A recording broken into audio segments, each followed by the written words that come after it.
네, 말씀 함께 나누도록 하겠습니다. 오늘 말씀의 주제는 믿음의 태도 11번째 시간입니다. 믿음의 태도 11번째 시간. 제가 이 태도에 대한 이야기를 계속하게 되어지는 건 앞서서 늘 이야기하지만 하나님이 준비하신 은혜는 풍성히 다 준비되어 있고 우리가 누릴 만한 모든 것들을 다 준비를 해놓으신 상태인데 그것을 누리지 못하는 이유는 복음이 불완전해서도 아니고 하나님이 무능하셔서도 아니라 우리가 그 복음을 그리고 말씀을 대하는 태도 때문이라는 거. 그래서 여러분 배우려고 하면 어떤 상황에서도 배우게 되어지고요, 안 배우려 치면 아무리 배울 수 있는 상황에서도 못 배우게 됩니다. 그래서 학원에 집어넣어도 공부 안 하려고 하면 공부 안 할 수가 있어요. 근데 공부를 하려 치면 어떤 환경에서도 공부를 할 수 있는 것처럼 주님이 이곳 가운데 이 땅 가운데 허락하신 모든 삶 가운데서 하나님의 은혜와 복음과 하나님이 준비하신 그 십자가의 풍성한 은혜, 그 능력을 누리는 데는 막힘이 없습니다. 한 가지가 있다면 우리의 태도 때문이에요. 그래서 이 들은 바 진리와 그 말씀이 우리의 삶 가운데 유익이 되지 않는 것은 진리가 문제가 있거나 말씀이 문제가 있어서가 아니라 들은 바 그 말씀을 우리의 믿음과 화합하지 않았기 때문이라고 이야기를 하고 있습니다, 성경에서. 그러니까 주님에게서 문제가 아니라 우리가 어떤 태도로 과연 말씀을 대하고 있느냐, 이것에 따라서 주님이 준비하신 걸 왕창 떠먹을 수 있다는 거죠. 가령 이런 겁니다. 제가 예전에 가족들과 함께, 저희가 5남매다 보니까 저희는 식사를 생존을 위해서 합니다. 생존을. 그래서 저는 맛을 느낄 새가 없었고요.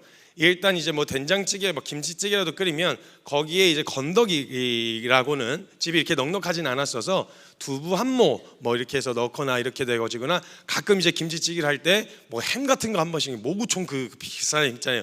어쩌다가 이제 특별한 날에 그 햄 같은 걸 이렇게 넣어 놓으시긴 합니다.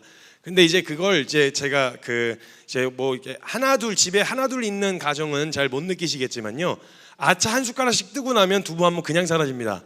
그러다 보니까 한 6, 7 식구가 같이 밥을 먹으면요, 이제 그게 이제 요만한 그릇 안에서 다 끝납니다. 그래서 저희가 되게 기대했던 게 뭐였었냐면, 주일마다 일주일에 한 번 내지는 뭐 한 달에 한 번 이렇게 어머니께서 떡볶이를 이렇게 주일날 교회 갔다 오면 한 번 해주셨어요. 계란 한 판을 삶아가지고 계란 한 판이랑 떡볶이 한 솥을 이만큼 해놓으면 그거 해가지고 저 엄청난 대식가였었습니다, 원래. 그래서 이거 한 솥을 끓여놓으면 그 주일날 그거 돌아와서 그거 먹는 막 기대와 그 설레임으로 막 한 주간 기다리고 막 그랬었거든요. 저 진짜 엄청난 대식가였는데 제가 앉은 자리에서 라면을 7개, 라면 5개, 김밥 7줄 이런 식으로 먹었어요, 이제 한 끼를. 그러니까 저는 생존을 위해 먹어서 맛을 잘 모르고요, 입에 들어가면 다 음식이었어요. 저는 넣을 수만 있다면. 그래서 이제 든든해야 뭔가 먹었다 이런 생각이 드는 상황이었단 말이에요. 근데 가끔 저희 아버지가 하도 바쁘셔갖고 잘 안 들어오시는데 어쩌다가 한 번씩 집에 좀 저희가 깨 있을 때 들어오실 때면 슈퍼에 들리셔가지고 통 아이스크림 있잖아요, 쿠앤크 뭐 투게더 뭐 이런 아이스크림을 사가지고 오시는데, 제가 봤을 때 두 개도 못 살 그러니까 두 개도 못 살 만큼 돈이 없으셨던 건 아닌 것 같은데, 재밌으셨는지, 저희가 그렇게 먹는 게 재밌으셨는지 한 개만 사 오시는 거예요. 한 개만. 그럼 이제 한 개를 사갖고 딱 오면요, 이제 뒤에 이렇게 둘러 앉아서, 와, 이제 저희가 제일 자주 먹었던 게 쿠앤크였거든요. 거기 이게 쿠앤크에 이렇게 쿠키가 이렇게 뭉탱이로 있는 거 있잖아요. 이거 막 먹을 때는요, 뭘 이렇게 한 숟가락 떠먹고 서로 대화나 그런 게 어디 있어요. 저희는 숟가락 부딪히는 소리밖에 안 났어요. 막 우탁탁탁탁탁탁 그러면 쿠키 발견했다 그러면 이런 소리가 나오거든요. 그러니까 와, 쿠키다 이렇게 하면 안 돼요. 바로 뺏기기 때문에. 그래서 저희가 이러면 갑자기 시선이 입에 넣고 있다가 눈이 다 절로 가요. 그럼 이제 그 쿠키를 뜬 숟가락에서부터 아이스크림을 막 빼고 막 손으로 던져서 막 이렇게 뭐 이렇게 하던 재미와 그런 이제 좀 즐거움이 있었습니다. 그런데 그때 제가 이제 막내다 보니까 아이스크림 사면 와, 아이스크림이다 하고 모이면 저보고 항상 숟가락을 가져오라고, 제가 막내니까 저한테 숟가락을 가져오라고 시킵니다. 처음에는 누나가 해 막, 아니면 왜 나만 해 막 이렇게 하다가 나중에 전략이 생긴 거예요. 이게 딱 깠을 때 이렇게 큰 뭉탱이로 보이는 이렇게 점들이 있습니다, 그 쿠앤크 쿠키들이. 근데 이걸 열자마자 먹을 그 자리를 차지해요. 왜냐면 그게 표면이 빙산의 일각이거든요. 그래서 작은 것도 있을 수 있는데 대부분은 이렇게 두껍게 쿠키가 이렇게 뜰 수 있기 때문에, 제가 그걸 먹기 위해서는 제가 전략을 세웠죠. 그래서 제가 가서 숟가락을 제가 갖고 오겠다고 해요. 그 다음에 가서 나머지는 전부 다 티스푼, 저만 이제 밥 스푼을 들고 이제 오는 거예요. 그럼 처음에는 그거 갖고 막 퍼먹으려고 하다가 에이씨 이러면서 자기 밥 숟가락 가지러 간 그 사이에 제가 그걸 이제 막 퍼먹는, 그게 또 얼어가지고 잘 안 떠지잖아요. 그럼 막 숟가락을 우겨 넣어가지고 막 떠먹던. 그러니까 숟가락이 크면 클수록 뜰 수 있는 그 양이 많아지겠죠. 마찬가지입니다. 마치 하나님이 준비하신 은혜는 이렇게 막 그냥 모두를 다 먹일 만큼 넉넉하게 준비되어 있는데 그 퍼먹는 숟가락이 우리의 믿음이라고 생각하시면 돼요. 그래서 어떤 숟가락을 준비하실 거냐, 이거에 따라서 퍼먹는 양이 달라진다 이 말이에요. 얼마나 거기다 힘을 줄 거냐에 따라서 떠먹는 은혜가 달라진다 이 얘기입니다. 그렇기 때문에 우리의 노력, 내 믿음 때문에 내가 달라지고 바뀌고 이건 아니지만 그 하나님이 준비해 놓으신 우리를 뒤집어 놓고 바꿔 놓기에 충분한 그 은혜를 퍼먹는 그 은혜, 그 내 것이 되게 하는 그것이 바로 우리의 믿음이다 이 말이에요. 그래서 우리의 믿음의 태도가 중요하다는 이야기를 하는 것이지, 행위, 내가 이렇게 하면 은혜가 은혜되고 저렇게 하면 은혜가 은혜 안 돼, 이런 내 태도나 내 행위 때문에 뭐가 달라지거나 바뀌는 건 아닙니다. 이미 완전하게 준비해 놓으신 은혜를 떠먹는 태도, 요 태도. 그래서 시도하고 부딪히고 이렇게 뛰어드는 이 믿음의 태도가 결국은 누리게 한다라는 거예요. 그래서 저 같은 경우도 이렇게 태도에 대한 이야기를 지금 11번째 11주째 하고 있는데 거의 지금 3개월째 하고 있다는 거잖아요. 근데 이걸 진행하면서 저에게서도 경험되어지고 보게 되어졌던 건, 저는 사람들이 계속 이야기해 줄 때 저는 이제 가만히 있어도 이렇게 살아가는 삶을, 그리고 전하는 메시지나 이런 걸로만으로도 사람들이 와 믿음 좋다 자꾸 이런 얘기를 하더라고요. 그런 이야기를 자꾸 듣게 돼요. 근데 제가 누누이 말씀드리지만 격하게 거부합니다. 저는 믿음이 좋아서 시도하는 게 아니고요, 믿음을 갖고 싶어서 시도하는 겁니다. 그 하나님의 은혜를 더 누리고 싶은 소망함 때문에 시도하는 거지, 제가 믿음이 좋아서 뭔가를 뛰어들거나 시도하는 게 아니라는 거예요. 그래서 한 가지 저는 여러분에게, 성도님들에게 명확하게 도전할 수 있는 건, 믿음 좋으신 믿음의 상태만큼만이 아니라 믿음이 되고 싶은, 갖고 싶은 믿음의 분량만큼 뛰어드시는 겁니다. 내 현재의 믿음의 분량만큼만 시도하면 딱 그 정도예요. 예를 들면 운동도요, 할 때 내가 할 수 있는 20개를 할 수 있다 그러면 20개까지 하는 건 운동이 아닙니다. 그냥 유지지. 근데 내가 더 근육을 키우고 체력을 늘리려고 한다면 내가 원래 거뜬히 할 수 있었던 범위를 넘어서는, 한계 지점에 도달해서 넘어서는 그 지점까지 시도하고 부딪혀야 막 후달리고 막 후덜덜하게 되어지는, 그래서 막 아리배기 이런 과정이 있어야 그게 근육이 되고 우리에게 유익이 될 수 있는 것처럼, 믿음의 분량만큼 시도하는 게 아니라 갖고 싶은, 그리고 정말 주님을 붙들고 싶은 믿음의 소망함, 믿음의 그 분량, 되고 싶은 믿음의 분량만큼 뛰어드는 것을 도전하고 권면해 드리는 겁니다. 그래서 행위로 이해하시면 안 됩니다. 주님이 다 준비해 놓으신 애를 떠먹고 싶은 만큼 뛰어드는 것이다, 이렇게 아셔야 되는데, 그래서 믿음에 대한 태도에 대한 이야기를 계속 해나가고 있는 겁니다. 제 믿음의 태도 10번째 시간에 제가 인정이라고 하는 주제로 나눴었습니다. 인정. 하나님 앞에서 인정해야 된다. 이어서 제가 그 시간을 지나면서 한 일주일 동안 인정하고 주님 앞에 엎어지고 또 돌아보면서 저의 상태와 저의 정직한 하나님의 신앙의 상태를 말씀 앞에서 좀 점검하고 돌아보는 시간을 가졌어요. 그래서 그 시간에 이제 연장선으로 생각하시면 되겠는데, 믿음의 태도 11번째 시간인데 내 자신을 알라라고 하는 주제입니다. 말씀 앞에서 내 자신을 알라라고 하는 주제인데요, 히브리서 4장 12절에서 13절 말씀입니다. 히브리서 4장 12절에서 13절까지의 말씀입니다. 히브리서 4장 12절에서 13절까지의 말씀입니다. 히브리서 4장 12절에서 13절까지의 말씀 한 목소리로 읽도록 하겠습니다. 시작.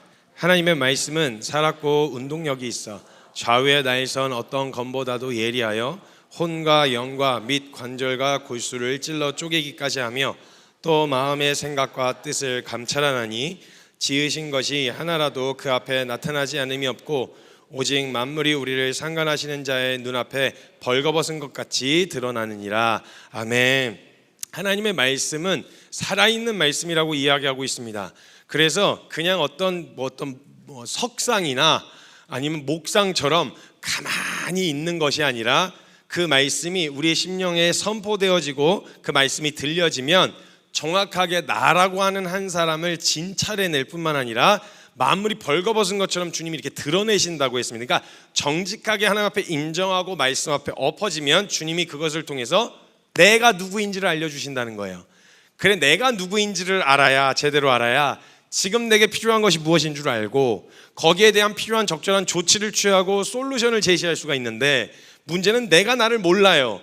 기준이 없이 내가 나라고 하는 인식을 가지고 살아오다 보니까 말씀이 기준이 아닌 다른 변하는 세속적 기준과 가치관에 의해서 형성된 자아 인식을 가지고 있다 보니까 이게 내가 뭐가 잘못됐는지, 내가 뭐가 어디로 가야 되는지 기준을 제대로 잡을 수가 없습니다.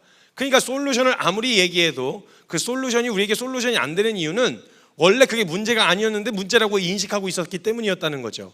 그러니까 내가 나를 잘 파악을 해야 되는데 내가 나를 모르니까 그냥 나는 이런 사람이야 라고 생각해 왔었던 그게 진짜 내가 맞냐는 거죠. 근데 그게 만약 아니고 속고 있었던 거라면 아무리 솔루션을 제시해도 안 되는 거예요. 사실은 다른 데가 아픈 데가 있었는데, 예를 들면 생각해 보시죠. 두통이 오는데 두통이 오는 이유가 굉장히 많다고 합니다. 근데 그 두통이 오는 여러 가지 이유 중에 하나가 자세나 골반이 틀어지거나 어깨가 틀어졌을 때 이제 오게 되어지는 것 중에 하나라고 하는데, 두통 머리에만 문제가 있는 줄 알고 머리에다가만 조치를 취하면 그 두통이 사라지지 않는, 이건 솔루션이 될 수가 없는 거죠. 분명 통증이 여기서 느껴졌는데 여기에다가 파스를 붙여놨다, 그런다고 두통이 사라지진 않아요. 왜냐하면 원인이 다른 데서 시작됐기 때문에. 그럼 내가 나를 좀 알아야, 말씀에 비추어 말씀이 말하는 나를 알아야, 그래야 내가 내 삶에 대한 어떤 적절한 조치를 취할 수가 있는데, 문제는 내가 나를 몰라요. 그러니까 내가 나를 모른다는 게 문제인 거예요. 여기에 많은 성도님들께서 내가 누구인가, 나는 어떤 사람이지? 라고 이야기했을 때 분명 나는 이런 사람이야 라고 이야기를 했는데, 사실 어떤 상황에선 그렇다가도 이런 상황에서 또 안 그런 모습을 좀 보게 된다는 거죠. 그러니까 MBTI 같은 성향 검사를 할 때도요, 이제 사람들이 그게 길들여진, 선천적인 성향도 있겠지만 길들여진 영역도 있단 말이죠. 그리고 누가 저보고 그러더라고요. 저는 길들여진 아이라고. 훈련받은 훈련받은 이, 원래 이인데 훈련을 받고 하도 욕을 먹고 맨날 집에서 저희 어머니 빼고는 항상 저한테, 저희 어머니는 그냥 저를 보시면 그냥 꿀이 뚝뚝 떨어지십니다. 그냥 막 이뻐서 죽을라 그러세요. 그냥 보면 그냥 막 너무 이뻐가지고 그냥 어쩔 줄을 몰라 하세요. 그래서 너무 잘생겼다. 저는 그래서 어렸을 때, 저 중학교 때, 제가 중학교 3학년 때까지는 제가 상위 1%를 놓치질 않았어요. 그 몸무게로. 비만이었습니다. 그래서 저는 비만으로서 상위 1%를 거의 놓치지 않고 항상 신체 검사를 하면 비만입니다, 이 소리를 항상 들었어야 했거든요. 근데 저희 어머니가 그러셨어요. 저는 너무 잘생겼다고, 그냥 너무너무 멋있다고, 세상에서 제일 멋있다고. 저는 그 말을 그대로 믿었어요. 전 제가 세상에서 제일 잘생긴 줄 알았어요. 그래갖고 저희 어머니 앞에서는 제가 이렇게 막 기가 살아요.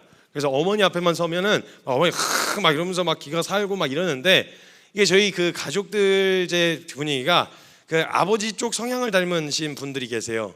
이제 그분들은 이제 항상 경계, 조심, 나대지 마라, 저거 하지 마라, 이런 약간 입장이다 보니까 제가 막 밥을 먹어도 막 밥을 먹으면 조용히 먹어 이 새끼야, 첩첩거리지 말라고.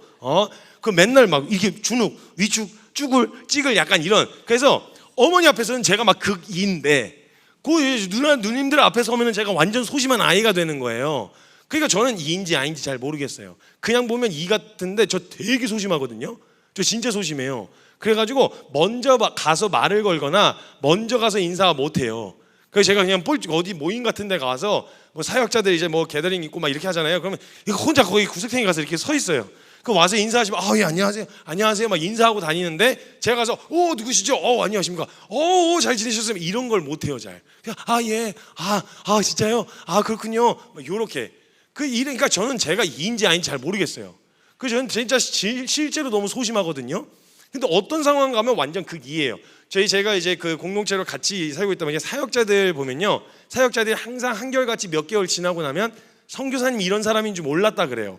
제가 친해지고 나면 장난기가 저는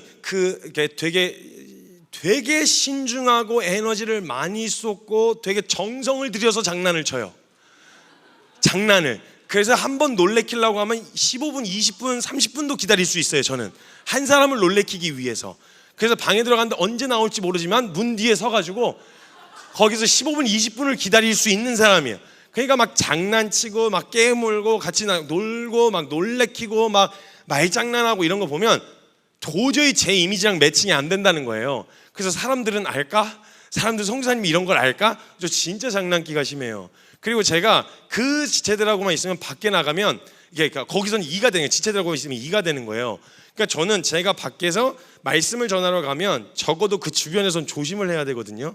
근데 지체들이랑 같이 있으니까 혼자 있을 때는 그냥 소심하게 카페에 처박혀 있는데 구석탱이 가서 근데 같이 있으면 막 신나갖고 장난을 치게 되니까 막 하면 지체들이 막 안절부절 뭐 어떻게 할 줄을 몰라요. 왜냐면 사람들 본다고요. 사람들 여기 교회 주변이에요. 막 이런데 제가 막 그냥 길 가다가 갑자기 막 혼자 막 이러고 혼자 막 혼자 막 이러니까 왜 그러는 거야 도대체. 제발 말씀 전해야 되는데 막 이러면서 지체들이 오히려 불안해요. 장난기 그러니까 저는 모르겠어요. 제가 이인지 아닌지. 그러니까 사람들도 자기가 확실하지 않으니까 또 퍼센테이지를 나눠 놓잖아요. 자기 성향이 어떤지. 그러니까 한마디로 말하면 뭐냐? 정확하게 모른다는 거예요. 내가 나를 정확하게 모르고 있다는 거예요. 나 이런 사람이야. 나 성격이 원래 이래. 그 원래 그런 것도 아니고 그게 원래 그래서 그런 것도 아니고 어떤 사람 앞에서는 그런데 어떤 사람 앞에서는 또 안 돼. 그러니까 상황마다 사람마다 다 달라. 그러니까 당신이 누굽니까? 누구세요? 도대체 어떤 사람입니까? 그걸 알아야 솔루션을 제시할 거 아니에요. 예를 들면 객관적으로 딱 드러난 신체 같은 거야. 스크래치가 나고 상처가 나면 정상인지 아닌지가 구분이 가니까 이게 문제입니다. 이거 꼬매야 돼요. 진단이 내려질 텐데 도대체가 내가 누군지를 알 수가 없는 거예요. 온갖 변명과 합리화와 속임과 거짓과 내가 누군지 모르는 막 이상한 여러 가지 정보들, 그리고 심지어 스쳐 지나가면서 던졌던, 날 잘 모르는 사람이 스쳐 지나가면서 던졌던 그 정보들까지 다 흡수를 해가지고 그걸 다 합해서 짬뽕해서 나다. 그러니까 당신이 어떤 사람입니까? 정확하게 말하면 잘 모른다. 저 성격은 이래요, 뭐 이래요 라고 하는데 어떤 데 가서는 그런데 어떤 데 가서는 또 안 그런다고요. 그러니까 정확한 것도 아니란 말이죠. 그 문제는 뭐냐면 내가 나를 알아야 나에 대한 솔루션을 제시를 할 텐데 내가 나를 정확하게 모르니까 그게 나라고 착각하면서 살아오니까 그냥 그렇게 그 상황에서 믿는 거예요. 난 이런 상황 앞에서는 이렇게 반응하는 게 나야. 이런 상황 앞에서는 이렇게 반응하는 게 나야. 근데 우리가 하나님의 말씀을 믿는 사람이라면 말씀이 다른 걸 드러내는 게 아니라 정확하게 저와 여러분을 진단해내고 저와 여러분을 디자인하셨고 계획하셨다고 하잖아요. 우리는 우리 스스로를 설명할 길이 없어요. 자기소개하라 그러면 전부 다 자신에 관한 정보만 이야기해요. 이름이 뭐고 나이가 몇이고 어디서 태어났고 고향은 어디고 뭐 무슨 일을 하고 있고, 이거 다 나에 관한 정보잖아요. 내가 속해 있는 공동체, 내가 나를 부르는 사회적 약속, 요 이름들인데 나는 누구냐고요. 이걸 설명할 길이 없는 거예요. 왜냐하면 여러분이 여러분을 디자인하신 게 아니잖아요. 저도 저를 저 스스로 디자인하고 계획했으면 저 이렇게 안 만들었어요. 저도 수정하고 싶은 게 많아요. 그러니까 만약 내가 나를 디자인하고 내가 나를 계획했더라면 수정하고 바꾸고 난 이런 의도로 나를 만들었다고 이야기를 할 수 있을 텐데, 문제는 여러분이 원해서 그렇게 되신 게 아니에요. 여러분이 원해서 한국에서 태어난 게 아니고, 여러분이 원해서 그 부모님을 만난 게 아니고, 여러분이 원해서 성별이 남자고 여자인 게 아니라 태어나 보고 나니까 나인 거예요. 그러니까 나를 설명할 길이 없어요. 그럼 선상 어떤 물건에 대한 설명의 최종 권위는 누구에게 있냐? 만든 자에게 있다라는 거예요. 무슨 의도로 어떤 목적으로 만들었는지 만든 사람이 제일 잘 알고 있을 거 아니에요. 그러니까 만든 이에게 물어봐야 되는데, 우리가 만든 이가 이야기한다고 해도 수많은 사람들의 이야기로 나라는 인식 거기다 믿음을 걸어버리면 아무리 만든 사람이 와서 이야기를 해줘도 안 받아들인다고요. 예를 들면 제가 항상 쓰는 예화가 있는데, 요게 아마존 밀림에 뚝 떨어졌다고 생각해 보시죠. 그래서 원주민들이 모여가지고 이걸 가지고 의논을 한 거예요. 회의를. 뭐 인위적으로 만든 것 같긴 한데 도대체 이거 뭐에다 쓰는 물건인지 알 수가 없으니까 그래서 모여서 회의를 했어요. 원주민들이 이제 모여가지고 같이 하는데 제일 지혜롭다는 족장한테 가가지고 이게 뭡니까? 뭐 이러면서 이제 물어본 거예요. 근데 그 족장이 그걸 보다가 이거는 쟁반이다, 이 얘기를 해준 거죠. 그러니까 쟁반으로 못 쓰는 건 아니에요. 쟁반으로 쓰고 여기다 올려놓으면 쟁반으로 쓸 수 있잖아요. 쟁반으로 쓸 수는 있는데 문제는 뭐예요? 얘를 쟁반으로 만든 게 아니라는 거죠. 그 목적대로 쓰여지지가 않고 있다라는 거잖아요. 안 써주는 것보단 고마운데 쟁반으로 쓰라고 만든 물건은 아니란 말이죠. 근데 이걸 만든 제작자가 아마존 밀림을 지나다가 원주민들이 귀한 손님 오셨다고 왔는데 여기다가 글쎄 음식을 갖다가 내온 거예요. 그걸 본 그 제작자가 이걸 너네가 어떻게 갖고 있냐? 이거 하늘이 내려주신 저건데 이거 귀한 손님 모시고 대접하는 그 쟁반으로 쓰고 있습니다. 얘기하면 너무 기가 막힐 거 아닙니까? 그래? 그걸 쟁반으로 쓴다고? 그 쟁반으로 만든 게 아닌데? 근데 못 쓰지는 않아요. 쓰면 되니까 못 쓰는 건 아닌데 그러라고 만든 게 아닌데 이게 물건이. 그렇게 하려고 만든 게, 그럼 뭐돼 이게 뭐냐고 설명해봐라 그랬더니 이 사람은 만든 의도를 가지고 이걸 만들었기 때문에 전원을 키더니 전기를 연결해가지고 전원을 켜가지고 이런 거 사용하라고 한 거야. 오, 거기까지만 이해하고 다시 쟁반으로 쓰는 거예요. 음식 내가는. 아니 우리가 이런 거지. 한마디로 말하면 만약에 우리의 출처를 모른다, 우리는 우연히 발생했다, 그럼 우리가 찾아야죠. 주도권을 가지고 우리의 인생의 목적과 의미를 우리가 알아서 찾아내는 게 맞는데, 적어도 여기 모여 계신 분들은 창조하셨다고 믿는 거 아니에요. 하나님이 우리를 디자인하셨고 한 사람 한 사람 안에 두신 계획과 하나님의 뜻이 있다고 믿는 사람들이 모여 있는 거 아닙니까? 그러면 우리에 대한 존재의 설명을 누구한테 들어야 제일 정확하게 들을 수 있느냐? 하나님께 들어야 된단 말이에요. 하나님의 말씀이 나를 진단해내고 내가 누구인지를 설명해낼 수 있는데, 문제는 거기에다 권위를 부여를 안 해놨다 이 말이에요. 그러니까 아무리 아니야, 그 말에 속지 말라고, 너가 자주 들어와서 그게 너라고 착각하는데 사실은 그게 너가 아니라 수십 년 동안 이걸 쟁반으로 썼다고 해서 이게 쟁반이 되는 게 아니고요, 원래의 목적대로 그 사람이 와갖고 아니야 이 물건은 이렇게 쓰려고 만든 거야 라고 이야기하면 만든 제작자의 말이 이 물건의 참 의미다 이 말이에요.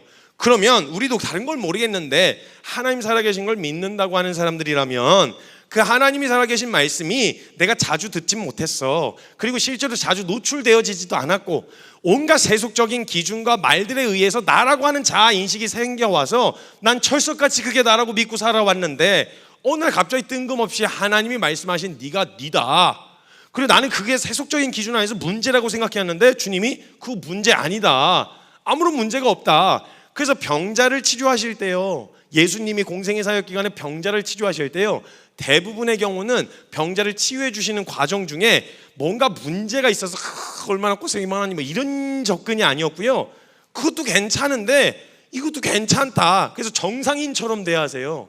예수님이 사람들은 죄송해요, 속된 말로 성경에서는 병신 취급을 했어요, 사람을. 그래서 너는 저주받은 거다, 너 그래서 성전 못 들어가는 거다, 이래서 저주받은 인생이라고 이야기하는데 예수님은 저주받은 인생으로 보지 않으셨어요. 그럼 저주받지 않았고 아니야, 너 이렇게 되어진 건 하나님 나라와 그 영광을 위해서 하나님이 쓰실 일이 있었기 때문이야 라고 이야기하셨다면, 그가 저주라고 생각했었던 게 사실은 원래는 복이었다 이 말이에요.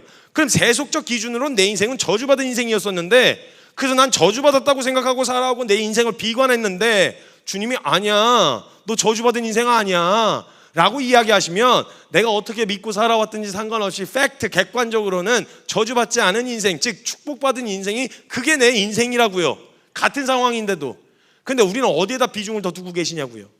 그러니까 이 하나님에 대한 신뢰가 옅어질수록 나에 대한 정체성을 어디서 찾냐? 사람들이 이야기해준 세속적인 가치 안에서 내가 살아가고 있는 이 땅에서 나의 의미를 찾는다고요. 그러니까 이 세상의 기준으로 나를 평가하는 거예요. 세상에서의 성공은 이런 성공인데 그 기준은 못 미쳤으니 난 실패. 근데 주님은 그거하고 상관없이 아니, 성공과 실패는 그 기준이 아니요, 내가 괜찮다고 하면 괜찮은 거예요. 왜? 말씀하신 대로 하실 수 있는 분이시니까. 이걸 안 믿는다고 말하면 모르겠는데 믿는다고 했으면 이게 진짜 아니냐 이 말이에요. 그러니까 이 하나님에 대한 신뢰가 옅어질수록 내 정체성을 어디서 찾냐? 세상에서 찾는단 말이에요. 세상의 기준에서 사람들이 들려줬던 말, 사람들이 했던 비교, 그 성공의 기준, 미의 기준, 여기에다 맞춰놓고 나를 대입시키니까 사실은 내 인생이 비참한 게 아닌데 비참하다고 믿고 있었단 말이에요. 한마디로 말해서 속고 있었다 이 말이에요. 나는 실패한 인생이 아닌데 난 실패했다고 속고 있었단 말이에요. 그러니까 이것도 문제고, 그리고 나는 사실은 주님 앞에서 괜찮은 게 아닌데 괜찮다고 스스로 자신하고 있었단 말이죠. 이것도 문제라 이 말이에요. 그러니까 제일 중요한 은혜는 뭐냐? 말씀이 나를 진단해내는 거예요. 내가 인정하고 하나님 앞에 엎어졌을 때 말씀이, 살아있는 말씀이 나를 진단해내기 시작한다고요. 너 그거 괜찮다고 생각했지? 괜찮은 거 아니야. 너희가 안 괜찮다고 생각했지? 실상은 안 괜찮은 게 아니야. 괜찮은 거야. 그러면 뭐에다가 우리가 믿음을 걸어야 되냐? 내가 그것도 믿음이에요. 양쪽 다 믿음이에요. 양쪽 다 믿음인데 우리가 어디에다 믿음을 걸어야 되냐? 우리 믿는 사람들이니까 하나님의 말씀에 믿음을 걸어야 된다 이 말이에요. 그러니까 나를 알아야 되는데 내가 나를 모른다 이 말이죠. 내가 생각하는 내가 여러분이 진짜 여러분이 아닐 수도 있단 말이에요. 그러면 신앙이, 지금 기도하는 기도 제목이 다 바뀔 수도 있다는 얘기예요.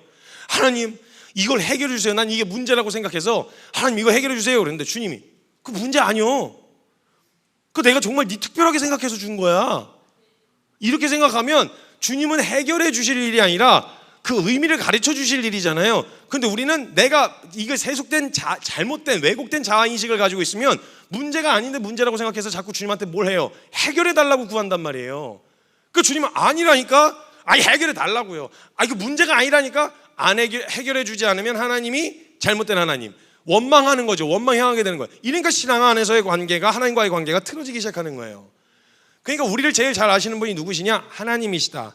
그 하나님이 내일 날 잘 대전제에 깔아놓고 시작하라 그랬죠. 하나님 날 사랑하시고 가장 신실하시고 가장 선하신 분이시다. 그분이 말씀하신 내가 진짜 나다 라고 하는 이전제로 시작을 해서 들여다봐야 되는데, 문제는 내가 너무 오랫동안 나라고 하는 인식, 성경을 벗어난 기준들로 생겨난 자아인식 때문에 똘똘 뭉쳐서 온갖 합리화, 속임 이것들로 똘똘 뭉쳐가지고요, 사람들이요 생각할 때 미에 대한 기준도요, 아우 예쁘다 예쁘다 예쁘다 예쁘다 이렇게 계속 하잖아요.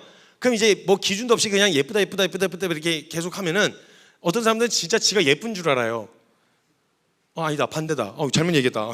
잠깐만. 아름답죠. 모두가 다 아름다워요. 모두가 아름답습니다. 네. 근데 그러니까 거꾸로 못생겼다 못생겼다 못생겼다 자꾸 이러잖아요. 그럼 못생겼다고 생각해요. 그 기준이 뭔데요? 어떤 기준으로요? 무슨 기준으로 난 못난 거죠? 무슨 기준으로 난, 그 세상에서 통용되어지는 기준 아닙니까? 그 기준으로. 근데 주님이 야 진짜 이쁜데? 내가 왜 그냥 막, 물론 주님 또 그게 좀 너무 날 사랑하시기 때문에 그것도 신뢰가 안 되는 부분도 있을 수 있다 치죠. 팔은 안으로 굽고 저 고슴도치 지새끼는 귀엽다고 하니까, 이쁘다고 하니까 우리 주님도 그런 객관적인 기준이 아니라 그런 마음으로 그냥 나한테 이쁘다고 하시는 거 아닐까? 뭐 이런 생각을 하실 수도 있겠어서 신뢰가 잘 안 될 수도 있겠지만, 근데 주님이 진짜 널 제일 특별하게 만들었어. 내가 진짜 다른 거 모르게 너 정말 특별하게 디자인했어. 하나님의 창조와 하나님의 질서를 보면요, 하나님은 모두가 다 다르죠. 쌍둥이도 너무 비슷하지만 달라요. 완전히 다른. 근데 다르게만 만드는 거에, 누가 그러시더라고요. 다르게만 만드는 거에 집중한다고 주님이, 무슨 밀가루 이렇게 이만큼 덩이해가지고 수제비 띄어내듯이 뚝뚝뚝뚝뚝뚝 떼어갖고 내 새끼가 옆집 아저씨를 닮았어 이러면은 이제 아주 질서가 심각하게 훼손되잖아요. 하나님 너무 질서정연하게 누구의 아들인지 너무 명백하게 드러내. 제 아들은 옆에 있으면 그냥 너 누구 아들이구나 이게 그냥 드러나요. 지금 옆에 앉아있는 애들 보면 그 집 자식인 거 알겠어요. 너무나도 질서정연하게 그 흐름을 따라오는데, 그러나 너무 또 다른 개체, 너무 특별한 독립적인 개체로서 주님이 한 사람 한 사람을 얼마나 의미를 부여해서 디자인해 하셨는지를 보면 알 수 있다 이 말이에요. 근데 그런 하나님이 괜찮다, 너 정말 특별해, 예뻐, 그런 게 사람들이 안 그런다 그러잖아요. 사람들이 안 이쁘다 그러잖아요. 사람들이 자꾸 뭐라고 하잖아요. 내 외모 갖고 뭐라 하잖아요. 그러니까 어디에다 지금 내가 더 귀를 기울이고 있다는 얘기예요? 하나님 말씀이 아니란 얘기죠. 사람들의 말이라는 거예요. 사람들의 말은 무슨 기준으로 나오는데요? 세속적인 기준. 그러니까 미의 기준은 계속 바뀌잖아요. 얘기 말씀드렸잖아요. 조선시대 때는 뚱뚱한 게 미의 기준이었어요. 복스러워야 돼요. 딱 보면 든든하다, 막 속이 든든하고 막 그냥 보면 막 장군을 낳게 생겼어 아주 그냥. 이렇게 되면 아주 미의 기준이었어요 옛날에는. 근데 막 시간 지나니까 요즘에는 또 미국에서인지 뭐 어디서 유행하는 또 인데, 뼈 라인이 드러나야 또 미라고 해골바가지처럼 하고 다니더라고 10대들이. 환장하고서 진짜 이게 뭐하는 짓인지 모르겠는데 껍데기만 붙어있어요, 진짜 껍데기만. 근데 그걸 미의 기준이라 그래요. 이해 안 되잖아요. 매번 바뀐다고요. 유행은 바뀌고 미의 기준도 바뀌고 다 바뀌어요, 시대가 바뀌면서. 근데 그 바뀌고 있는 그 시대의 흐름과 그 되도 않는 기준들을 가지고 그것 때문에 울고 웃고 하는 거 너무 억울하지 않나요? 전혀 변함없는 기준 안에서 그 기준에서 괜찮아 라고 이야기하면 그거야말로 안전한 거 아니냐는 거죠. 그러니까 제일 중요한 게 뭐냐, 나를 알아야 된다고요. 말씀을 통해서 나를 알아야 돼요. 여러분 스스로 나를 들여다보기는 어렵습니다. 왜냐하면 내가 너무 많은 합리화, 속임, 거짓들로 똘똘 뭉쳐가지고 나라고 하는 한 인격이 형성되어 왔기 때문에 그걸 혼자서 들여다보는 건 어려워요. 말씀으로 진단해야 돼요. 객관적인 기준을 가지고 나를 들여다볼 수 있어야 된단 말이에요. 여러분, 그러니까 사실 많은 사람들이 자기의 상태에 대해서 정확하게 진단이 안 된 채로 상황을 이해하면요, 상처가 아닌데 상처인으로 받는 경우가 있어요. 그걸 쌓아내고 계속 거기에 매여 있는 경우가 있어요. 그 주님이 그거 아니야, 아픈 거 아니야, 상처가 아니야 그건. 이렇게 그 오해를 풀어야만 풀려요. 근데 문제는 내가 왜곡된 자아인식을 가지고 나서 난 이런 상황에서 이렇게 태어났으니까 이거에서는 내가 상처야. 그래서 상처는 해석이에요, 해석. 물리적 상처와 해석적 상처는 구분을 좀 하셔야 돼요. 물리적 상처에 대해서는 저도 말 안 하죠. 찢어졌는데 믿음 없어 찢어진 건 아니잖아요. 그게 피가 나네? 믿음이 없어서 내가 또 접질려가지고 저 긁혀갖고 피나는 거 봐, 이렇게는 안 하잖아요. 그건 스크래치가 난 거예요. 물리적 상처라는 건 약간 이런 겁니다. 폭력에 노출되어 있었다거나 실제로 그런 상황, 어두움 가운데 노출되어 있어서 받게 되어진 물리적 상처들이 있어요. 표면적으로 드러난 상처는 꿰매면 되는데 정신적, 심적 여러 가지 상처 중에 두 가지로 굳이 나누자면 하나는 물리적 상처, 그러니까 오랫동안 폭력에 노출되어 왔고 오랫동안 그런 어두움과 음담 패설과 그 모든 문화 안에 노출이 되어져서 양심이 마비가 되어버린, 그래서 그게 죄처럼 인식도 되어지지 않는 그런 환경에서 노출되어 있는 물리적 상처가 있는데, 또 하나는 멘탈이 그냥 제가 늘 말씀드리죠. 쿠쿠다스 멘탈이어가지고 쿠쿠다스 그거 드셔보셨죠? 커피에 찍으면 한 번 담그면요 멀쩡하게 안 나와요. 걔 바로 뚝 떨어져요. 커피로 그냥 뭐만 다 따면 으스러지는 거, 비닐만 뜯어도 다 뜯어지는 그 쿠쿠다스, 그 멘탈이 쿠쿠다스에서 그냥 모든 걸 상처로 해석을 해버리는 거예요. 받아버리는 거죠. 너 날 그렇게 쳐다봤어? 상처받았어. 날 그런 식으로 째려봤어? 상처받았어. 너 왜 그런 말 한 거야? 상처받았어. 그놈의 빌어먹을 상처는 왜 자꾸 그렇게 받는지 잘 모르겠는데 그게 해석적 상처예요. 그거는 해석. 그러니까 해석을 어떻게 하느냐인데, 문제는 내가 그걸 상처라고 인식하고 해석하면 그게 상처가 된다요. 그 사람들이 그렇게 말하고 그렇게 행동했다라는 거를 내가 상처로 받기로 결정하면 그게 상처가 돼요. 날 무시한 거야 라고 해석하려고 그러면 무시가 돼요.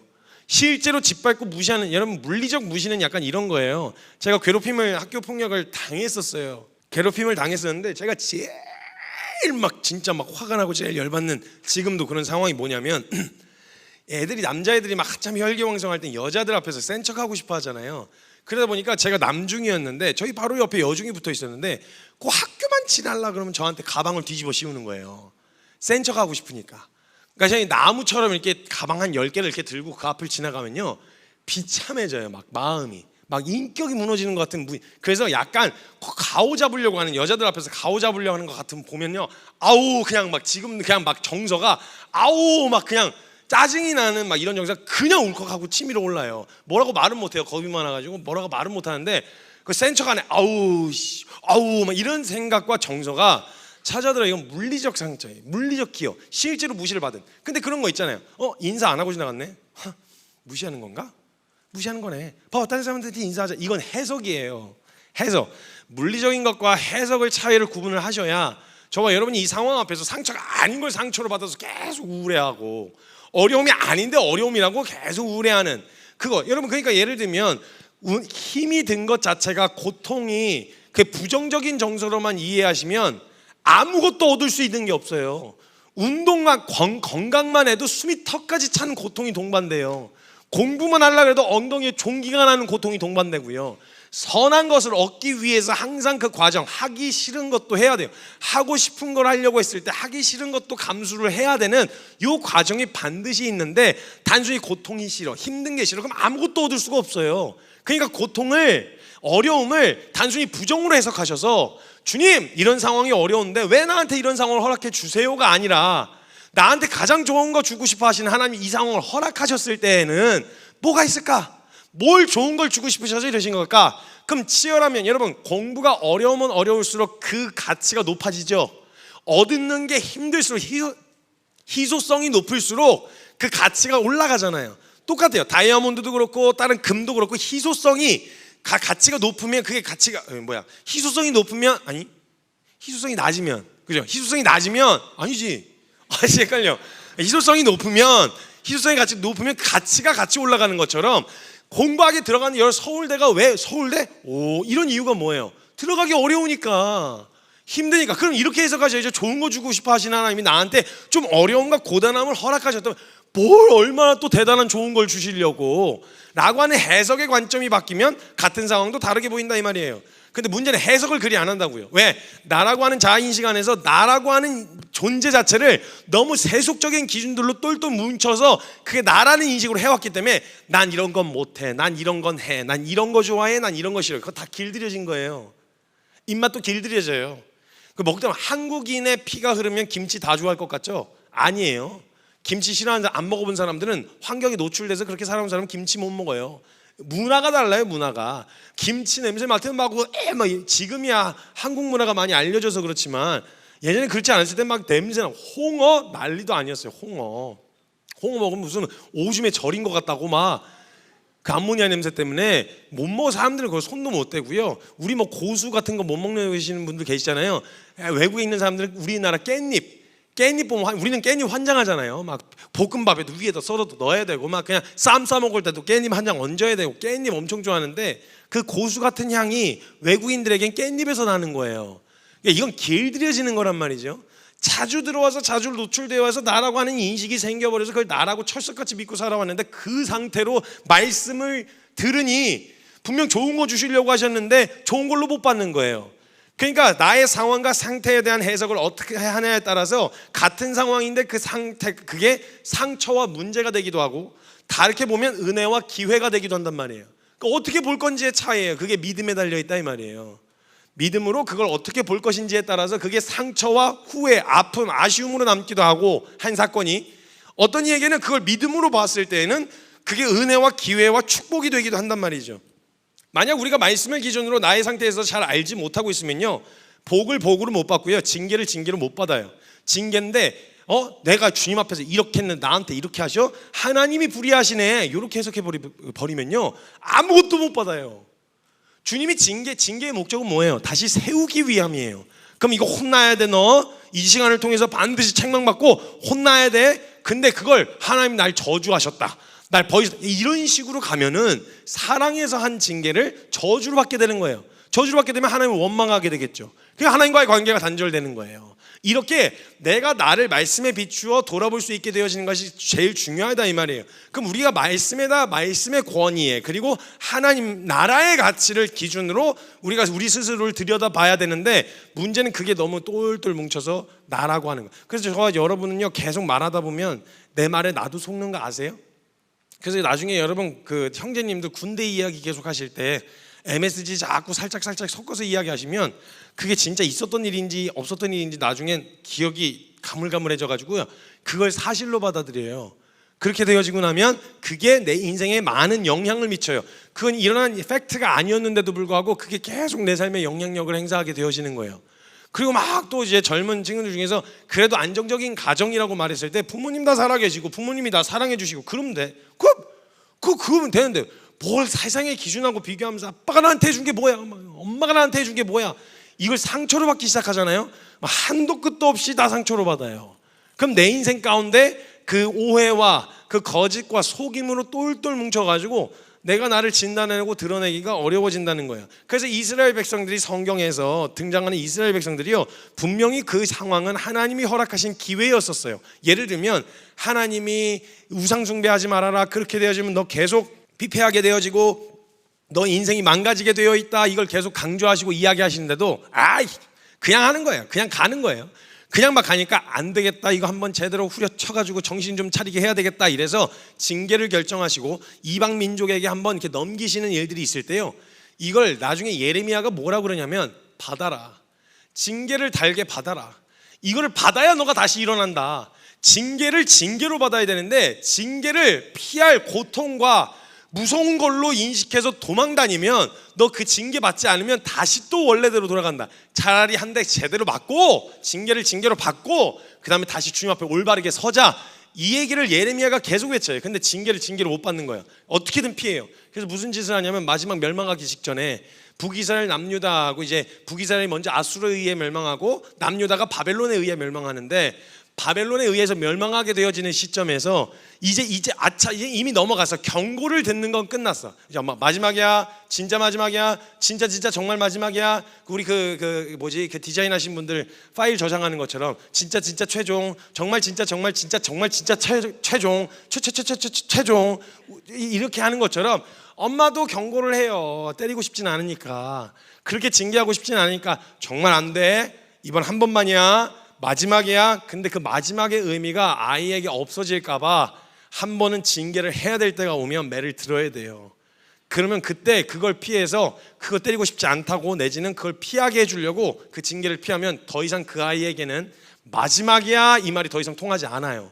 그러니까 그걸 가르치시기 위해서라도 안 된다고 얘기했잖아. 마지막이야. 안 돼. 이건 양보 안 돼. 절대 포기 못 해. 그래서 심판이 그 이방인들로 인해서 받게 되어지는 심판이 결정이 되었던 상황이었어요. 그때 예레미야가 외친 거거든요. 징계 달기 받자고. 가자고. 더 저항하지 말아라. 더 버티지 말고 그냥 엎어져라. 주님 앞에 엎어져라. 이렇게 그럼 언제든지 주님이 다시 되찾아 오실 것이다. 이렇게 얘기하는데 안 해요. 그렇게.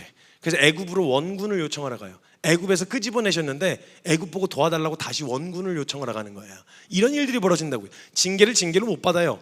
나라고 하는 인식이 잘못되면 문제를 문제로 인식 못하고 문제가 아닌데 문제로 인식하는 경우가 생긴단 말이에요. 그러니까 주님이 아무리 말씀하셔도 그 말씀에 의해서 문제의식을 못 느끼니까 왜 바꿔야 되는데 그게 왜 문제예요? 뭐가 잘못된 거예요? 이렇게 반응하든지 아니면 너 괜찮아 이야기하는데 아니에요. 전 지금 망가졌어요. 전 지금 인격과 모든 게 다 망가진 상태예요. 전 지금 매우 어렵고 힘든 상황이란 말이에요. 그게 그 힘들 수는 있는데 그게 그 상황에서는 내가 좋은 거 주려고 그러는 상황. 이래서 하나님하고 결이 안 맞는 거예요. 이게 결이 안 맞는. 주님은 좋은 거 주려고 허락하신 일이었는데 나는 좋은 걸로 못 받는 거. 근데 나는 또 주님 앞에 좋은 걸 구했던 내 기준에서는 세속적인 좋은 걸 구하잖아요. 주님 주실 수가 없고. 그러니까 진짜 주님하고 나는 로또야. 안 맞아. 그냥 하나도 안 맞아. 그냥 아무것도 맞는 게 없어. 그냥 성격, 성품, 가치관 뭐 아무것도 안 맞아. 다 다른 것. 이런 느낌이 드는 거예요. 그래서 주님이 우리를 교회를 이제 부부로 묘사를 하셨는지 안 맞아요. 안 맞아. 그래서 남편이고 신부라 그러셨는데 안 맞아. 한 개도 안 맞아. 그러니까 우리가 생각하고 길들여 온 게 과연 그럼 누가 잘못됐냐는 거죠. 자잘못을 따질 수 있죠, 사람들끼리는. 근데 문제는 주님하고 나하고는 자잘못을 따질 수 있는 그런 저기가 아니란 말이에요. 짬밥이. 그럼 전상 내 안에 어떤 문제가 생겼는지에 대한 부분을 진단을 해야 되는데 이 잘못되고 왜곡된 자아인식, 세상에서 들려줬던 이야기, 어려서부터 자라오면서 칭찬과 격려에 또 이제 어떤 뭐 예쁘다 뭐 이런 거에 계속 노출돼서 살아왔던 사람들은 또 예쁘다 소리인데 이게 또 잘못된 그 죄인의 정서와 본성으로 반응하면요, 외모에 대해서 자기를 무조건 이뻐야 돼. 자기를 무조건 이쁘다고 해야 돼. 그래서 관심을 안 가져주면요, 막 그 사람 앞에서 일부러 막 나한테 어떻게 관심을 안 가질 수 있어요? 막 이런 집착이 일어나요. 저 진짜 무서운 거 한번 봤어요. 그러면 진짜 안 되겠다 싶어가지고 저는 진짜 정신 똑바로 차려야겠다 이런 생각을 했었던 적이 있었는데 실컷 은혜 다 받았는데 나와서 그 받은 은혜를 간증하는 시간이 있었어요. 막 사실 막 결전하고 막 선교사를 헌신하겠다고 막 결전하고 막 울며 저 이런 죄인이었습니다 막 이렇게 얘기하고 막 어머니 그 은혜의 간증 시간이어서 저 뒤에서 이렇게 듣고 있었는데 한 분이 이렇게 나오시는데 나오자마자 웬 남자분이셨어요. 항상 그냥 깔끔했어요. 그냥 깔끔함을 유지하고 계셨던 분이셨는데 그분이 올라가자마자 그러더니 올라가자마자 우는 거예요. 한참 울었어요. 한 5분 10분을. 뭐가 그렇게 힘들고 뭐가 그렇게 주님이 주신 은혜가 커 그러냐 그랬더니 막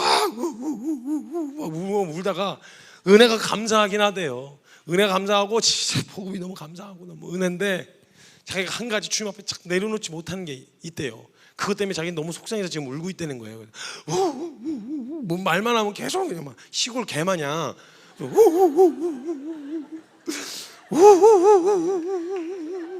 그래서 막 계속 울어요.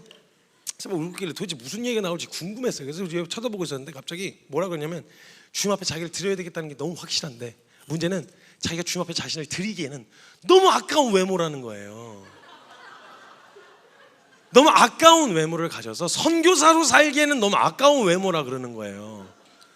다 막 긁고 다 다시 뭐 이러는데 제가 뒤에 있다가 이게 소리가 밀려 나오는데 하고 나오는데 근데 제가 저만 그런 줄 알았는데 주변에 있는 사람들이 다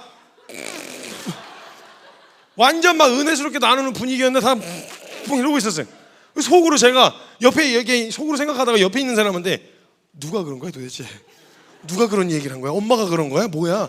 어디? 그러니까 자기는 막 그냥 이게 그렇게 사 있으니까 아니 얼마나 왜곡된 정서를 가졌으면 잘생겼죠. 주님이 창조하셨으니까 그 사람만의 독특한 미가 있죠. 미는 절대적인 기준이 없어요. 그 사람이 기준이에요.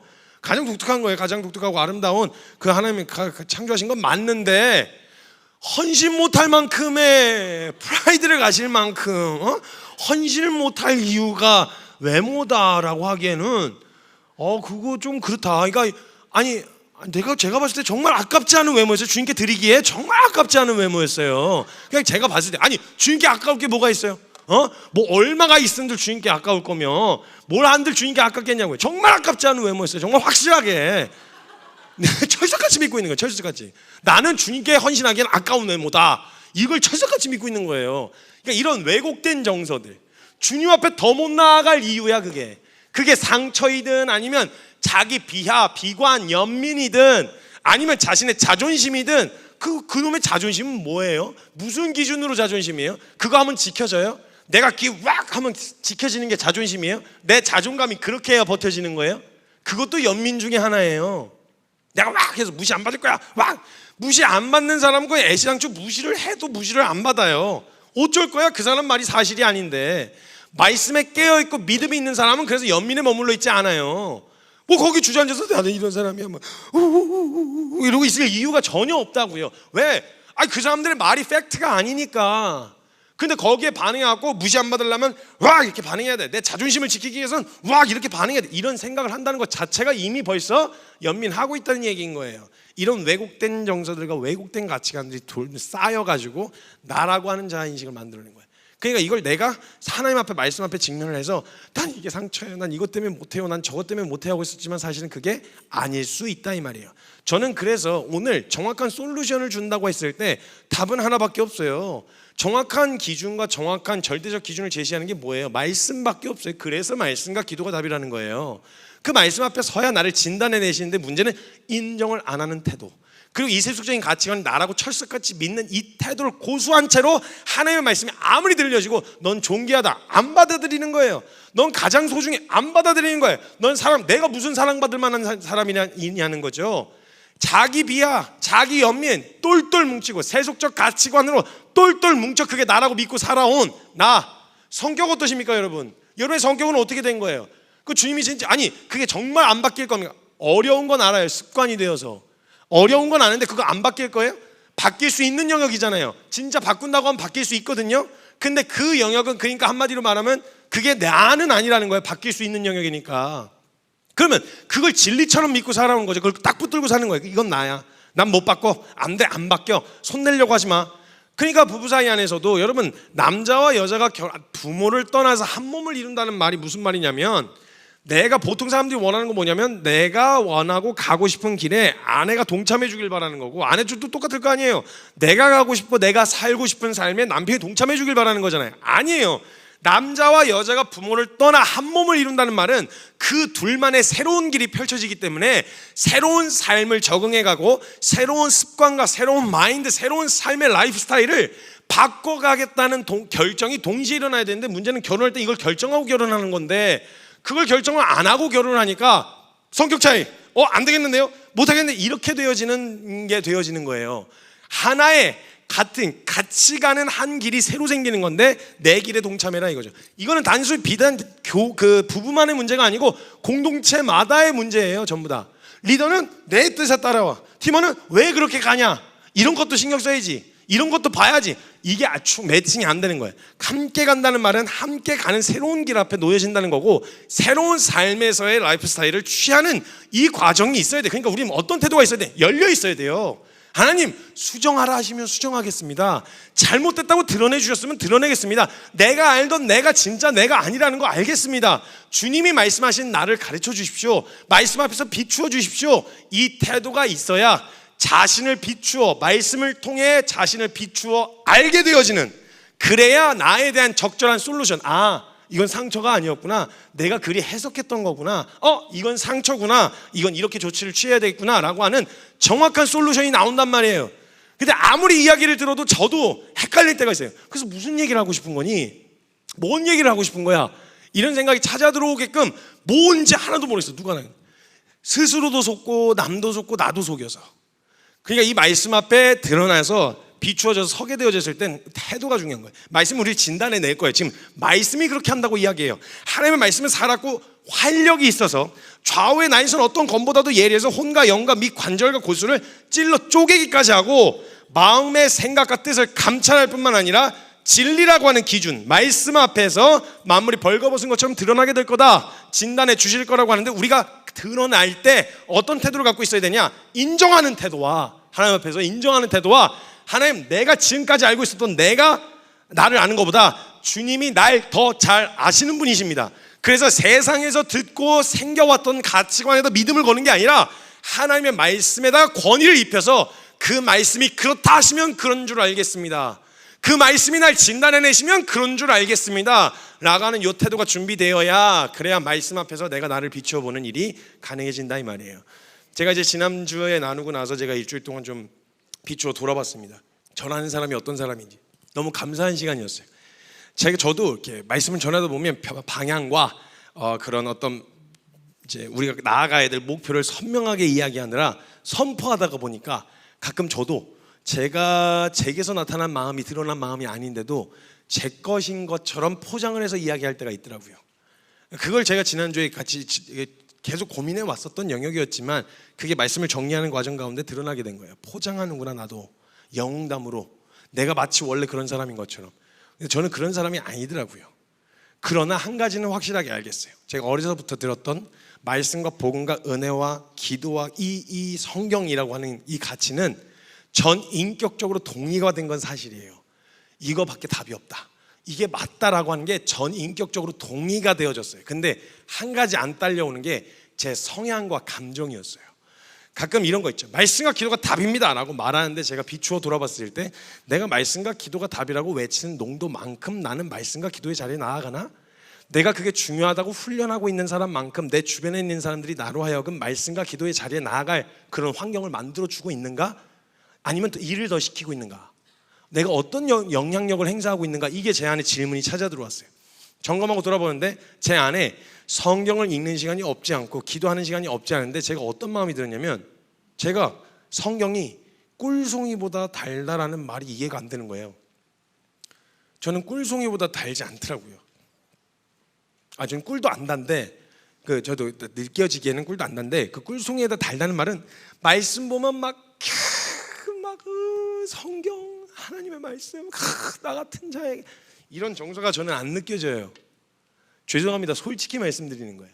근데 저는 한 가지는 확실하게 알아요. 그게 제 영혼에 한약처럼 막 쓴 게 느껴지고, 이걸 읽는 게 전 책 별로 안 좋아하는 사람이라, 전 몸땡이로 배우는 걸 더 좋아하는 사람이라, 가만히 앉아서 틀어박혀서 책을 읽으라 그러면 한참 동안 하얀 건 글씨, 까만 건 죄송해요. 맞다. 까만 건 글씨죠. 제가 여기 죄송해요. 여기 그 까만 게 제가 하얀색이 글씨고 까만 게 그 배경이라서 제가 헷갈려요 자꾸. 까만 건 글씨, 하얀 건 종이. 그래가지고 이렇게 한참 동안을 그렇게 들여다가 또 다시 집중. 근데 한 가지는 알아요. 그 말씀 앞에 서면 제게 유익이 된다는 거. 저는 그래서 그게 옳다는 게 전인격적으로 동의가 돼가지고 저는 그 말씀을 붙드는 자리에 애써서 나가야지 저절로 되진 않아요. 사도 바울 같이 하다 그냥 한껏 방황을 하다가 이 사고, 이 나쁜 놈이 진짜 죄인 중에 괴수였잖아요. 이건 자기가 겸손히 죄인 중에 괴수라고 인정한 게 아니고요. 그 스데반 집사님 때려 죽였어요. 적극적으로 대적한 사람이었다고요. 그러다가 예수님을 다메섹 도상에서 만났으니 횟가닥 뒤집어졌죠. 횟가닥 뒤집어지니까 어때요? 그냥 막 느껴지는 거예요. 막 자기가 쏟았던 열심만큼, 막 에너지만큼, 막 은혜, 모든 것이 은혜. 이거 저기 사도 바울의 고백이잖아요. 내가 다른 모든 어떤 사도보다 더 많이 수고했지만 그거 내가 한 게 아니고 하나님의 은혜로다. 막 은혜다. 두드려 맞아도 막 은혜다. 막 그냥 옥에 갇혀도 은혜지. 그냥 막 이게 되는 사람이었어요. 그러니까 사도 바울의 흐름을 보면요, 그렇게 반응 못하는 사람을 이해를 못해요. 어떻게 복음을, 그 십자가의 은혜를 그걸 어떻게 그럴 수 있어? 근데 저는 100번 이해가 가요. 그럴 수 있어. 그럴 수 있지. 복음을 들었는데 옳다는 것도 알겠어. 전인격적으로 동의가 돼. 근데 정서적으로 따라가지 않는, 그게 막 너무 원해서 하는 사람과 그게 옳다는 걸 알기 때문에 하긴 하는 사람, 이 반응이 다를 수밖에 없죠. 그 더딜 수도 훨씬 더디겠고. 그런데 한 가지 제가 확실한 건 그게 동의가 되고 확실하게 진리라는 것에 대해서 부인할 수가 없을 만큼 전인격적으로 동의가 됐어요. 제가 아버지하고 맨날 싸웠던 게 그거였어요. 저희 아버지가 아무튼 아버지는 예수님 예자도 모르고 살다가 예수님 만나신 케이스라 홀랑 뒤집어지신 케이스예요. 근데 저는 홀랑 뒤집어진 케이스가 아니고 에어프라이기에서 160도로 37년간 이러고 있는 상태라고 생각하시면 돼요. 완전히 냉탕이었다가 완전히 열탕으로 뒤집어지신 게 저희 아버지 같은 케이스고요. 그러다 보니까 아버지는 복음을 들었는데 어떻게, 복음을 알았는데 어떻게, 그래서 나 같으면 맨날 이런 얘기 하셨거든요. 나 같으면 야, 이런 기회 있지, 이런 가정에서 자랐지, 이렇게 됐으면 그게 어떻게 그게 상처고 그게 어떻게 어려움이 될 수 있냐. 제가 듣다가 그러니까요, 제 가장 큰 문제가 아버지 같지 않다는 거 아닙니까? 안 되는 걸 어떡합니까? 저는 아버지가 느끼는 정서가 저는 안 느껴진다니까요. 막 주님의 사랑, 주님 막 사랑하고 막 어떻게 막 감격, 막 오늘 또 찬양 가사가 오늘 다 나오네. 보고 싶고 만지고 싶고 막 하고 싶고 막 그러고 싶어, 막 머리도 한번 해주고 싶어, 막 어떻게 생겼는지 보고 싶어, 막 이런 정서보다 주님, 그래, 막 이 세상 끝나고 주님 궁금하긴 해요. 근데 제 정서상 막 황홀하게 막 이런 정서가 아니라 진짜 그냥 제 마음 가운데 그 삶이 너무 옳다는 게 너무 전적으로 동의가 돼서 제 정서가 안 따라오는데도 전 그냥 하는 거예요. 그리고 그걸 부딪혀 경험하려면 그래서 제가 시도를 한 거예요. 저는 그냥 막 너무 감격이 돼서 걸어간 게 아니고, 제가 감격이 되는 사람들이 다 주변에 그러고 걸어가니까 나는 그게 감격이 안 찾아오는데, 그럼 어떻게 해? 하나님을 알아야 그런 감격이 찾아올 거 아니에요. 그럼 하나님을 알려면 어떻게 해야 돼? 그 사람들처럼 뛰어 들어가 봐야 하는 거예요. 그러니까 저도 그게 감격이 된 사람들처럼 뛰어 들어갔죠. 그래서 거기서 그냥 했는데 사람들은 와 이러고 했는데 저는 약간 이런 정서가 찾아 들어오니까 불편해서 주변 사람들이, 제가 있었던 공동체에서는 불편했단 말이에요. 왜 복음을 들었는데 끄슬린 거 아니야? 근데 제가 한 가지 확실하게 알게 된 건, 제 아버지가 대하면서 알게 된 건, 그 이후에 저한테 뭐라고 하냐면, 이제야 너희 세대를 좀 알 것 같다. 여러분, 대한민국이라는 세대가 원래는 복음을 들어보지 못한 나라였어요. 그것도 한 세기 조금 100년 조금 넘은 기간이에요. 그 시기에 예수 못 들어봤을 땐 그런 사람, 그런 은혜, 이렇게 살아오던 문화 안에서 이렇게 홀랑 뒤집어진 케이스거든요, 대한민국이. 근데 이게 4대가 되고 5대가 되기 시작했어요. 예수 얘기 거의 못 들어본 사람은 없어요. 존재는 알아요. 교회를 가본 적 없는 사람은 있어도 들어봤단 말이에요. 그리고 대부분의 교회에서는 뭔가 그런 게 아니다라고 꾸준히 계속 노출돼서 살아오다 보니까 남아있는 사람이 싫다고 그 정도 배짱이 있었으면 나갔죠. 근데 부정은 못해. 동의는 돼. 그래서 저는 어떤 거에 개발이 됐었냐면, 그런 사람들이 사랑해야 된다는 거 알겠는데 사랑 어떻게 하는 거예요? 믿음으로 살아야 되는 거 알겠는데 믿음을 어떻게 하는 거예요? 은혜 좋은데 그 은혜를 어떻게 느끼는 거예요? 어떻게 경험하는 거예요? 이런 질문을 하는 사람들에게는요, 뒤집어진 케이스는 설명할 길이 없어요. 그게 왜 궁금해? 그냥 하면 되는 거 아니야? 근데 저는 그런 사람처럼 살아야 했거든요. 그러니까 이걸 고민한 거예요. 그런 사람처럼 살면 어떻게 해야 돼? 그냥 부딪혀야 돼. 그래서 제 설교를 들어보면 아주 집요하게 막 그냥 파헤치고 막 들어가는 이유가 뭐냐면, 전 그런 사람이 아니에요. 그러니까 절대 오해하시면 김성교 선교사라서, 아니 저 목회자니까 선교사니까가 아니에요. 안 돼요. 그냥 냅두고 방치하잖아요. 저 성경 안 읽을걸요? 그냥 방치하잖아요. 기도 안 할 거예요. 근데 저는 알아요. 기도와 말씀이 내가 오늘 옳다고 여기는 그 삶을 살아가는데 가장 유익한 도구라는 걸 알아요. 그래서 몸을 일으켜서 그 자리에 앉아서 묵상을 하는 거예요. 그 자리에 앉아서 기도문이 생각이 안 나도 주님 하는 거예요. 누구는 너무 마음이 뜨거워서 막 이걸로만 1시간 2시간을 할 수 있다고 치는데 전 그거 안 돼요. 그럼 저는 그 시간을 온전히 내어드리기 위해서 몸부림을 쳐야 돼요. 근데 그걸 걸었을 때 유익이 있었다고요.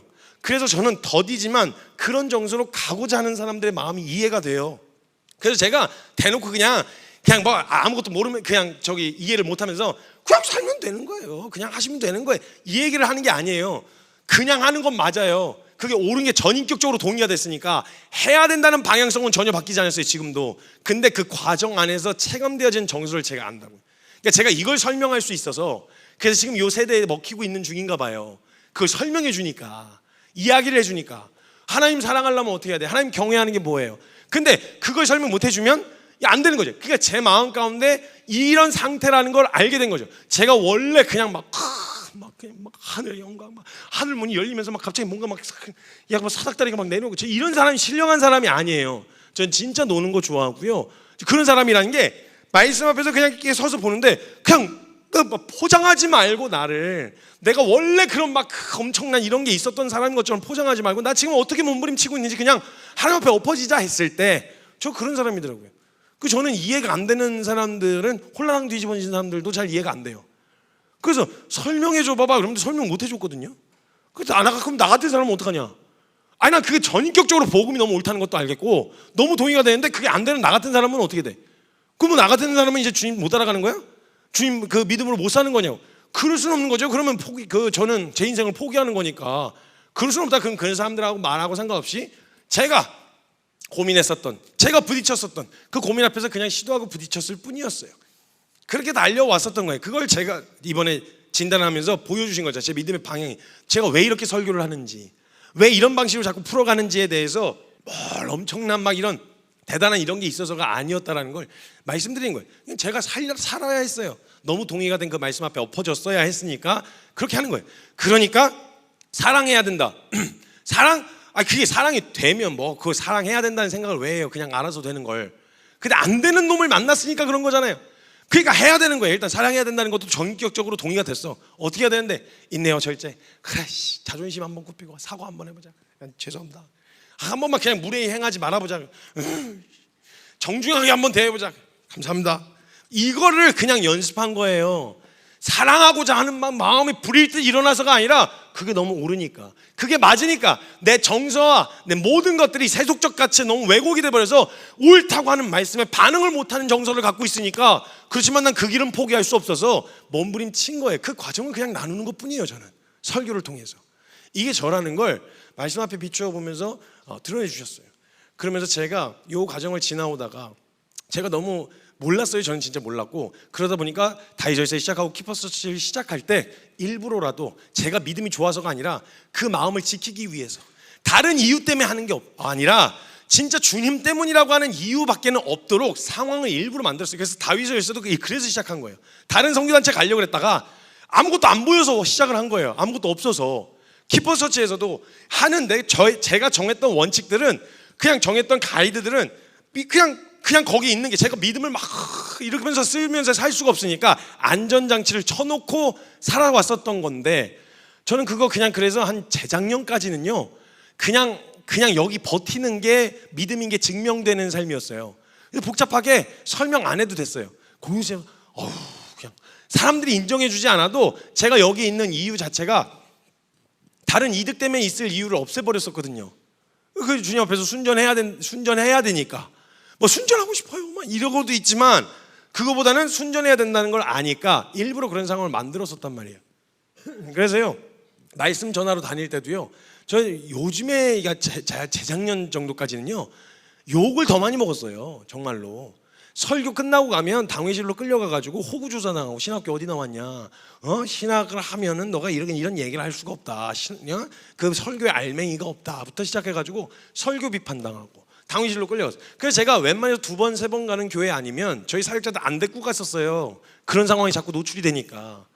그리고 뭐 여기 사역을 한다고 했을 때도, 뭐 단체를 사역할 때도 욕 많이 먹었어요. 부모님들한테. 저 진짜 쌍욕도 먹었죠. 태어나서 들어온 사람도 아니고 들어오려고 했던 사람들한테, 들어오라고 한 것도 아니에요. 지가 들어오고 싶다 그래가지고 어떻게 연락처를 알아가지고 저한테 전화하고, 이런 사기꾼 새끼들 막 이러면서 막 돈 뜯으려고 막 이러면서 막 쌍욕을 막 거의. 그 제가 듣다가 들어온 애도 아니야. 들어오면 내가 뭐 책임이라도 져야 되니까 그렇다지만, 들어오려던 애가 들어간다고 말했다가 그 전화번호를 어떻게 찾아가지고 저한테 욕 엄청 먹었어요. 그러니까 저는 그 자리를 지키는 것 자체가 저는 믿음이었었거든요. 근데 알게 모르게 제가 알려졌더라고요. 저는 그렇게까지 체감을 못했어요. 왜냐면 저는 설교하고 집으로 바로 가니까. 설교하고 보통 공동체에 돌아가니까 저희 안에서 사는 거예요. 제 유명세를 제가 어떻게 알아요. 근데 어디 갈 때마다 어느 곳에서 자꾸 이게 누가 알아보는 사람이, 그게 수염 때문에 그게 티가 나서 그런 건지 모르겠는데 자꾸 알아보는 사람들이 생기기 시작한 거죠.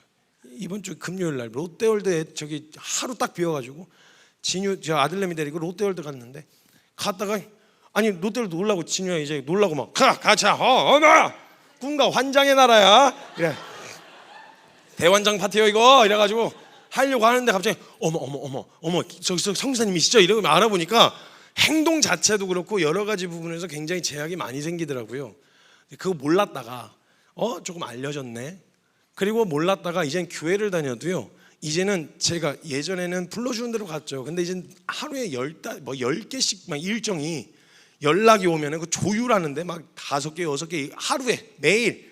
그럼 그걸 선택을 해서 가야 되는 상황이 놓여진 거예요. 그 이제는 교회에서도 되게 존중을 해주세요. 목사님들도 그렇고 너무 존중을 해주세요.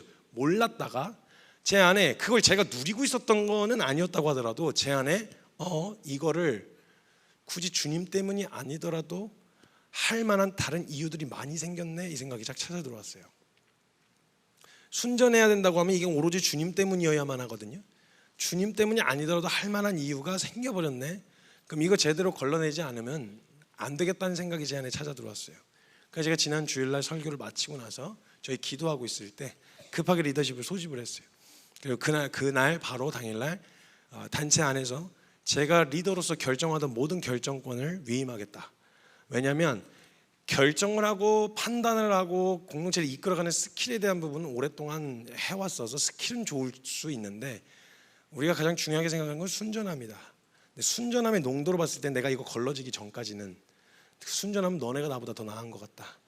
지금까지 우리가 경험한 주님은 순전한 태도로 결정했을 때 뭐 잘하고 못하고 상관없이 그 결정을 선하게 인도하셨던 하나님이셨다. 그런 관점으로 본다면 지금 뭐 결정하게 되어지는 앞으로의 결정해야 될 일들이 많이 남아 있는데 결정권을 내려놓겠다. 그래서 정관 예우는 해줘라. 뭐 그만두겠다는 건 아니고 김성규 리더로 내려왔어? 오케이, 이제 내 발밑에 두겠어. 이렇게 해서 이런 태도로만 하지 말고 날 좀 두어라. 날 두면 내가 주님 앞에서 좀 점검하고 그거 걸러내도 그거 아니어도 주님 따라갈 수 있냐 이거 점검되면 복귀하겠다. 근데 그때까지는 내려놓겠다. 모든 결정권을 내려놓겠다. 주일날 말씀 전하고 사역하는 건 그대로 하고요. 다른 것도 그대로 하는데 제 마음 가운데 그게 주님 때문이라는 이유가 아니더라도 이걸 그대로 할 이유가 있는가. 그리고 난 그럴 만큼 그 이유만 남아있는 이걸 점검하기 전까지는 다른 건 전 경건하게 보낼 생각 없습니다.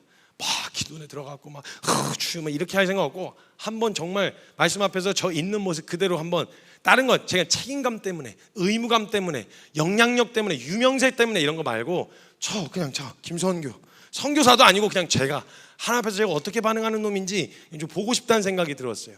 그래서 모든 결정권을 내려놓기로 결정을 하고 위임을 한 다음에 한 주의 시간을 보낸 거예요. 그냥 다른 거 없었어요. 저는 그냥 주님 앞에서 그냥 그렇게 해보고 싶었던. 근데 이게 저는 막 주님 앞에서 순결하고 싶어요. 막 이런 게 아니라 그게 옳으니까, 그게 맞으니까, 말씀에 비추어서 그게 맞았는데 그 안에 왜곡된 태도들이 내 안에 남아 있는 것 같으니까 이거 걸러내지 않고 그냥은 못 하겠더라고요. 주님 앞에서 그냥 엎어지기로 결정했어요. 그리고 내려놓고 그 과정을 이제 한 걸음 한 걸음씩 주님이 인도하시는 스텝대로 가야 되겠지만 먼저 제가 말씀드렸잖아요. 여러분들에게 제가 해드릴 수 있는 최고의 양육. 저는 시스템 만드는 사람이 아니에요. 전 말씀 은혜 나누는 사람이에요. 맡겨진 역할과 제 수준과 주제를 제가 잘 알고 있습니다. 교회를 어떻게 부흥시키냐 이런 거에 크게 관심을 많이 두고 있지 않습니다.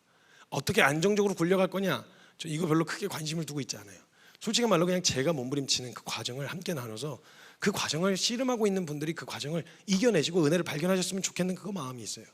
근데 제가 말씀드렸던 것처럼 제가 해드릴 수 있는 최고의 양육은 만나 뵙고 신방도 하고 다 좋은데 제가 할 수 있는 최고의 양육은 제가 주님 말씀 앞에서 순종하는 거, 그게 최고의 양육이라는 생각이 들었어요. 보고 따라오실 수 있게, 따라 해보실 수 있게 제가 주님 말씀 앞에서 몸부림치고 순종하는 거. 그래서 우리 주님 앞에 그냥 정직하게 직면하고 인정하는 태도, 그리고 내 자신을 가장 잘 아시는 주님에게 모든 권위를 위임하고 말씀 앞에 서겠다는 태도로 나아가면 주님이 드러내 주시고 인정하겠다는 태도까지 준비된 거니까 인정하고 하나님이 인도하시는 그 길로 우리가 걸어 나아갈 수 있게 될 거라고 확신합니다.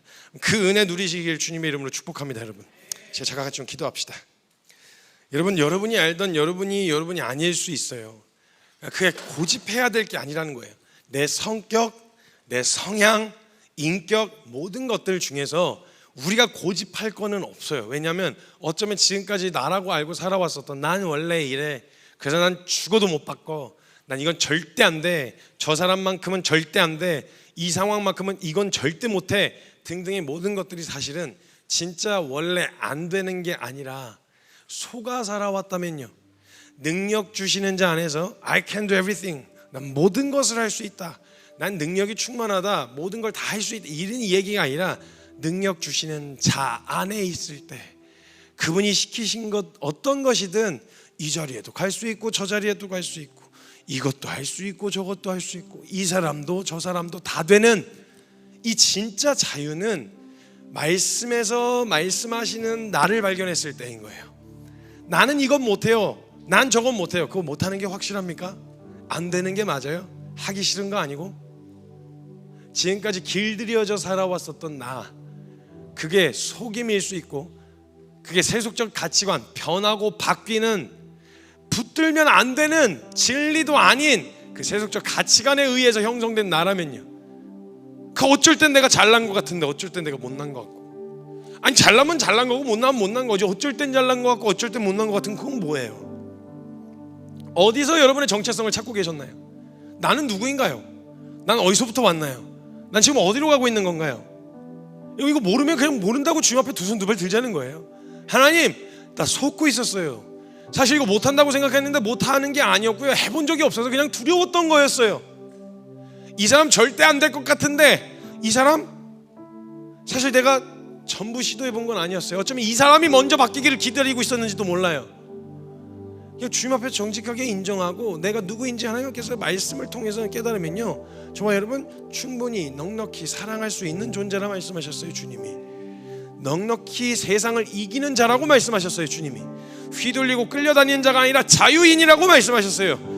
내 스스로에 대한 상태와 내 상황, 내 외모, 별의 모든 것들에 의해서 연민, 자책, 자괴, 여기에 둘러빠져 우울, 여기에 휩싸여 있는 그게 진짜 너가 아니라 빛 가운데 말씀 앞에 서게 되어지면 그 모든 것들이 세속적 가치 안에 속아왔던 것이었고, 실상 너는 종기에 가장 아름다워. 누가 비교하겠니?